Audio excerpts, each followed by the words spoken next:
Yo tout le monde, c'est Rago. En tout cas, j'espère que vous allez bien, car moi ça va super. Bref, je voudrais m'excuser vraiment de pas être trop actif sur YouTube, car j'ai un peu perdu la foi et l'envie de faire des vidéos YouTube. Voilà, j'ai aussi quelques problèmes personnels ainsi que voilà, les cours à faire, donc j'avais peut-être aussi un brevet à réviser, je sais pas. Voilà, donc vraiment désolé. En tout cas, j'essaierai cette année d'être actif malgré le lycée et malgré tout. Voilà, donc j'essaierai de faire deux trois vidéos, hein. J'espère en tout cas vous m'excuserez de mon absence. Bref, moi je vous dis bonne vidéo et en espérant que vous ayez le sourire. Je sais pas comment conclure. Et yo bonjour à tous, c'est Drago, j'espère que vous allez bien, comment ça va super. Aujourd'hui je vais vous donner mon avis aujourd'hui sur Splatoon 3. Du coup Splatoon 3 qui est sorti la semaine dernière chez nous, donc le 9 septembre 2022, qui est du coup le troisième jeu de la trilogie Splatoon sorti sur Nintendo Switch. On y va. Donc comme première partie, je vais du coup aborder le mode online de Splatoon 3. Donc le mode online de Splatoon 3, je le trouve beaucoup plus nerveux que les deux premiers jeux. Grâce à la nouvelle mécanique du coup d'apparition, de spawn. Du coup, vu qu'on spawn plus sur Terre, mais on spawn dans les airs, du coup ça permet du coup un système beaucoup plus nerveux d'apparition. Donc c'est-à-dire de cueillir directement ses adversaires en pleine projection. Et du coup, à part ça, les maps, je les trouve beaucoup plus. Comment dire. Les maps de Splatoon 3, je parle pas de la galerie Guppy ou d'autres maps de Splatoon 2 encore pas dans Splatoon 3, non, je parle de nouvelles maps de Splatoon 3. En fait, je les trouve beaucoup plus. Comment dire. En fait, les formes des maps, ça permet en fait d'avoir une égalité.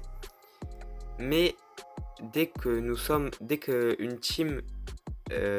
Dès qu'une des deux équipes est en situation de désavantage numérique, c'est beaucoup ça qu'on a vu dans les parties, c'est dès qu'on est à -2 voire -3 dans notre équipe, les adversaires en fait nous mettent en situation de danger et du coup c'est irrattrapable. Donc une erreur du coup c'est vraiment ultra punitif sur les maps. Et du coup ça permet à l'adversaire de ancrer beaucoup et de limite le match pourrait être irrattrapable, hein. C'est aussi ça un des défauts que je reproche, c'est genre que dès qu'il y a eu une phase d'élimination, donc ce qui veut dire qu'une équipe a perdu, donc que chaque membre de l'équipe est morte. Du coup, à chaque fois, il y a une de ces phases d'élimination. En fait, du coup, l'autre équipe a vraiment le temps de ancrer toute la map. Et du coup, ça va être du coup une situation irrattrapable. Vu du coup, après, l'autre équipe du coup, va se mettre à spawn kill ou directement à vous balancer vos spéciaux dès qu'ils vous voient pénétrer dans leur base. Donc, voici un défaut. Donc, comme quoi, du coup, les erreurs sont plus punitives. Ce qui est pas dérangeant en match pro, mais en guerre territoire, c'est extrêmement dérangeant. Vu que du coup, on peut perdre la game sur un -2 des débuts de partie, du coup, qui vont tenir, du coup, ils vont tenir tête directement. Du coup, enfin, ouais, je bégaye un peu. Donc du coup, voilà, donc la partie online a été améliorée avec des légers défauts, comme j'ai pu le dire. Et comme avantage, je pourrais dire, par exemple, mais du coup, que ouais, donc les maps sont vraiment très bien, ça donne un côté rafraîchissant. Je parle aussi du club Cachalot, le gros retour du club Cachalot et de la Galerie Guppy, qui du coup nous a donné un grand coup de bien. Un grand coup de bien.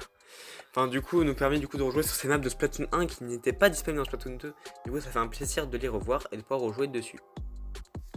Concernant les matchs pro, donc là j'ai pas d'égal territoire, parlons maintenant des matchs pro, je trouve déjà nous gardons les 4 modes, donc mission bazooka, expédition risquée, défense de zone et pit pas lourde. Du coup ça permet directement d'avoir de connaître du coup ces 4 modes, hein. C'est pas des nouveaux modes qui ont été ajoutés, j'espère qu'il y aura des nouveaux matchs pro qui sont ajoutés, mais je vois aussi que le système de rang n'est pas comme dans Splatoon 2 où en fait on avait un rang par mode. Là on a un rang comme dans Splatoon 1 général à tous les modes, donc c'est à dire que si on veut jouer si on veut augmenter notre rang que dans un seul mode, on peut le faire, car du coup ça sera aussi du coup notre rang général et pas un seul rang par mode de jeu. Donc du coup maintenant je vais vous parler du coup du mode solo. Le mode solo de Splatoon 3 est vraiment incroyable, donc j'ai pas trop spoil pour éviter du coup de spoil, hein, les gens qui voudraient faire le mode histoire de Splatoon 3. Donc Splatoon 3, je trouve ce mode histoire rend très bien. Déjà dès l'introduction, ça m'a conquis, hein, il faut dire que voilà, donc voilà. Aussi donc ce petit côté, donc deuxième partie du mode histoire, donc après l'introduction, de nous mettre directement dans l'intrigue principale. Et du coup aussi de récompenser avec par exemple de l'histoire en plus sur le nouvel endroit, donc sur le nouveau hub, hein, de Splatoon 3 qui se nomme Alterna. Donc apprendre plus sur Alterna, c'est vraiment, je trouve ça très bien pour les gens qui s'intéressent un peu à l'histoire de Splatoon en général. Donc c'était vraiment génial. Les boss aussi, que ce soit pas les mêmes boss qu'on nous remet en boucle, voilà, les mêmes boss qu'on nous remet en boucle. Là vraiment les boss, je les ai trouvés incroyables. Le boss final très très bien également. Donc ce boss final très bien. Aussi donc concernant du coup les niveaux d'Alterna, du coup c'est l'auto-expansion, donc le DLC de Splatoon 2, mais en mode histoire. Ce qui en gros on a le choix entre 3 armes avec différentes récompenses. Avec récompense de poisson, hein, qui est du coup l'argent pour débloquer des niveaux. Et du coup je trouve ça bien, du coup ils sont inspirés de l'auto-expansion qui est vraiment très très appréciée par la communauté, pour du coup mettre un coup de frais au mode héros de Splatoon 3. Et voilà, donc avec l'auto-expansion, donc voilà, donc j'ai rien d'autre à rajouter, désolé si vraiment je perds mes mots pendant cette vidéo, mais c'est vraiment juste. Donc concernant le mode Salmon Run, alors le Salmon Run c'est un mode disponible dans Splatoon 2 qui du coup nous permet du coup de faire du PvE, donc du player versus ennemi. Du coup en fait on va affronter des vagues de saumon, hein, c'est un peu comme du zombie de Call of Duty pour ceux qui connaissent. Donc en fait nous avons 3 vagues et du coup il faut repousser du coup l'attaque en récoltant des œufs dorés par les boss, et du coup il faut remplir un quota par vague ou sinon nous avons perdu.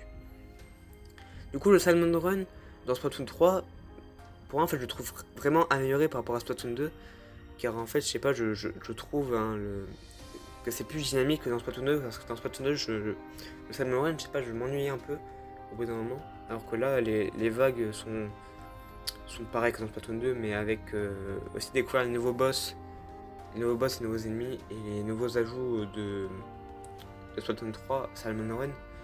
Et du coup je trouve ça vraiment bien.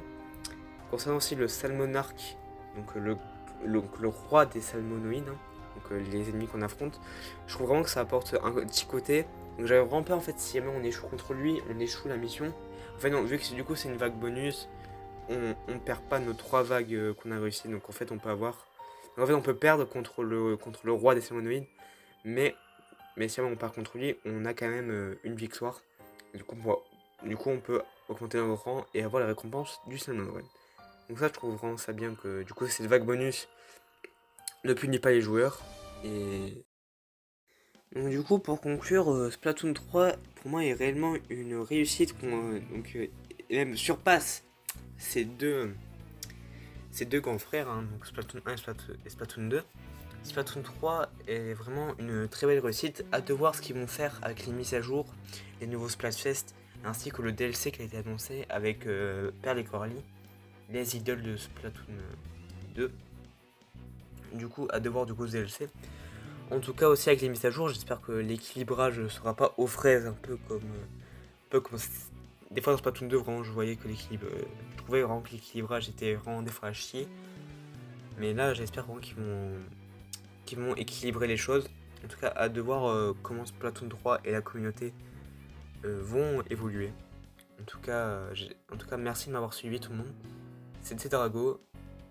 N'hésitez pas du coup à s'abonner, à liker, à mettre la cloche de notification, à commenter, hein, voilà. Et vraiment désolé de ne pas avoir fait des vidéos parce que vraiment j'avais perdu la foi et l'envie un peu de faire des vidéos YouTube. Et désolé si cette vidéo est un peu courte. Je sais pas trop comment dire en vrai mon avis sur Splatoon 3. Et désolé aussi des fois si je bégaye un peu et que des fois je me répète parce que Parce que c'est un peu compliqué. Bref, j'évite de vous emmerder plus les amis. Moi je vous dis, c'est Drago. Bye bye tout le monde.